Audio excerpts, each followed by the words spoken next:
Alô, pessoal, bom dia, boa tarde, boa noite, tudo bem com vocês? Eu sou Nilce da Silva, estudiosa das questões do envelhecimento, e nós estamos aqui para mais um vídeo do nosso canal YouTube 50 anos e mais. Se você acha que os nossos conteúdos são pertinentes, partilha com seus amigos e amigas. Eu acho que vai valer a pena difundir um conhecimento que é bom para as pessoas de 50 anos e mais. O tema do vídeo de hoje é sugestões de leituras de autores africanos. Eu vou apresentar para vocês uma série de autores africanos de língua portuguesa e nós vamos conhecer algumas das suas obras. Primeiramente, vamos partilhar aqui a nossa tela. Então, você está vendo aqui a nossa tela, agora vou aumentar o meu rosto. Olha, esse autor aqui não é de língua portuguesa, os outros são, tá? Então vamos lá, vamos conhecer um pouquinho das obras que nós podemos ler. Tem um livro que se chama Terra Sonâmbula, do autor moçambicano Mia Couto. Neste livro aqui, o pano de fundo é a Guerra Civil após a independência de Moçambique de Portugal. Então, nós estamos lá nos anos 70, 80.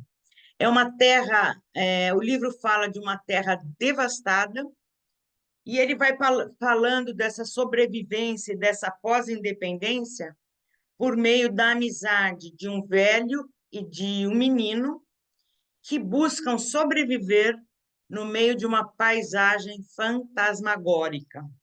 Livro muito bom sobre o pós-colonialismo, sobre a pós-independência. Um outro livro muito bom, esse eu estou lendo agora, se chama O Vendedor de Passados, do José Eduardo Agualusa, um angolano. Então, esse livro aqui vai contar para a gente a vida do Félix Ventura, que tem como profissão escrever a árvore genealógica das pessoas.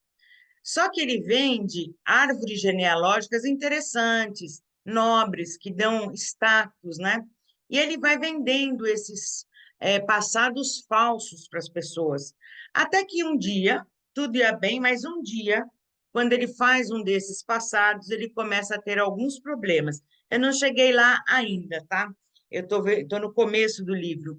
Então, eu sei que esse livro aqui vai trazer para a gente uma reflexão sobre a construção da memória e dos seus equívocos. Vale a pena conferir, eu estou gostando muito, a leitura é muito gostosa, o modo como ele escreve é muito bom também. Um próximo livro, Iacá, do Pepe Tela, também de Angola. Esse livro aqui vai ter como temática a relação colonizado-colonizador. Nesse caso, uma estátua, a Iaca, que é uma pura ficção, é o motivo condutor do romance. Uma família de colonos se estabelece em Benguela, um centro comercial perto de Luanda. E o Pepetela vai contando vários momentos da saga, da vida difícil dessa família. E o grande desejo aí, nesse período de Angola, começo do século passado, é a unificação do território nacional. Acho que vale a pena conferir também. Depois, Os Flagelados do Vento Leste, e o nome do autor é Manuel Lopes, um cabo-verdiano. Nesse romance aqui, o Manuel Lopes vai falar do fenômeno da seca em Cabo Verde, que é ao mesmo tempo paisagem e personagem. O José da Cruz, personagem aí do romance, é um homem a quem as forças e as esperanças se esvaem. Mas o único ímpeto que ele tem é o da sobrevivência, e esse o leva a procurar as forças de trabalho do antigo sistema colonial. Ele vai falar, então, da luta dura e inescrupulosa pela vida que vai moldando os personagens áridos, como a própria ilha de Santo Antão, uma das ilhas, a principal ilha de Cabo Verde. Vale a pena conhecer também. Um próximo livro que eu indico para vocês se chama O Testamento do senhor Napomuceno de Germano Almeida, também cabo-verdiano. Então, é assim, de 10 anos antes de morrer, me lembro um pouco Memórias Póstumas de Brás Cubas. O senhor Napomuceno escreveu um testamento com 387 laudas de papel almaço pautado.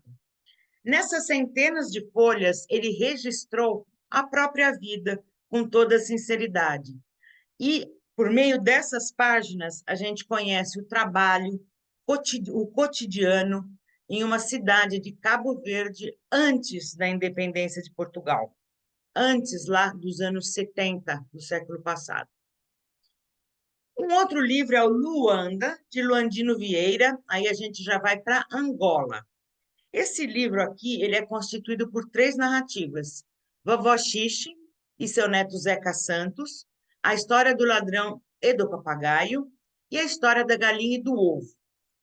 São 3 histórias que se passam nos museques angolanos. Museques tem um pouco assim os traços, o perfil das favelas, das comunidades brasileiras. Luanda, então os museques de Luanda, que é a capital angolana. O livro vai tratar da falsidade da política de assimilação colonial. E aí, claro, que a gente vai pensar também na colonização portuguesa aqui no Brasil. Então, ele vai questionar até que ponto teve assimilação colonial nos países de língua oficial portuguesa, especificamente em Angola. O livro trata a falta de esperanças num futuro decente e o encontro com a solidariedade como forma de aliviar a dor da existência. Triste, real, forte e bom. Em seguida, eu apresento para vocês um outro livro de Moçambique, que se chama Balada de Amor ao Vento, da Paulina Chiziane, uma mulher aí nas histórias, né? Então, a Paulina, ela escreveu nesse livro muitas das histórias que ela ouviu na sua infância. E uma delas é a história do Sarnal, que era da Sarnal, que era uma jovem que amava Muando, que era um rapaz que estava designado a ser padre. A relação não vinga, não vinga, e ela finalmente acaba se casando e sendo uma das mulheres do rei de Mambone. Mais tarde, ela reencontra o Muando, e o romance é atualizado, mas mais uma vez não vinga. Ele, deportado a Angola, vai cumprir pena de 15 anos plantando café e cana. Sarnal, que teve um filho de Muando enquanto era rainha, vê o menino ser coroado rei após a morte do rei, do falso pai, mas amargará uma vida de prostituição para sobreviver a partir daí. Um drama, um drama. Maravilhoso livro, vale a pena ler, sim. Em seguida, eu apresento para vocês A Louca de Serrano, da Dina Salúcio, Cabo Verde. Aqui eu não li esse livro aqui. Na verdade, eu não sei se eu gostaria de ler, porque ele tem textos curtos e eu prefiro livros assim mais longos um pouco.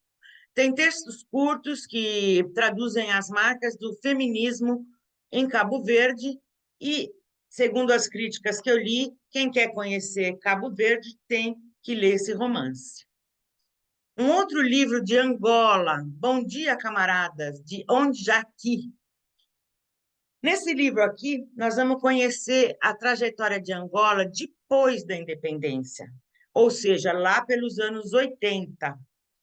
Nós vamos conhecer o sonho de muitos angolanos de construir essa sociedade unida e utópica.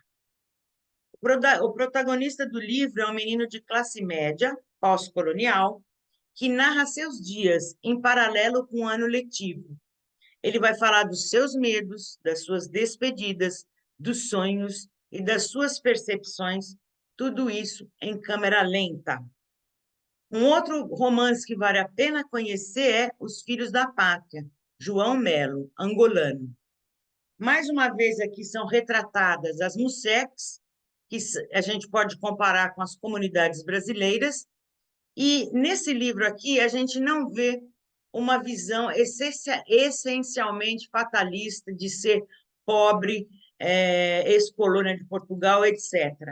Ele vai mostrar para a gente que a sociedade angolana é uma sociedade plural, e por ser plural, a identidade nacional que acaba se formando é baseada nessas próprias diferenças que a constituem. Eu lembrei muito do Brasil também ao ler esse livro aqui. Bom, enfim, pessoal, são esses os livros que eu deixo como recomendação para vocês. Alguns eu já li, outros eu não quero ler, e aquele Vendedor de Passados eu estou lendo. Se você gostou de algum e quer ler também, deixa um comentário aqui abaixo do vídeo para nós. Se você já leu algum desses livros e gostou ou não gostou, também deixa a gente conhecer a sua opinião. Então, eu desejo para todos um bom final de semana e até a semana que vem.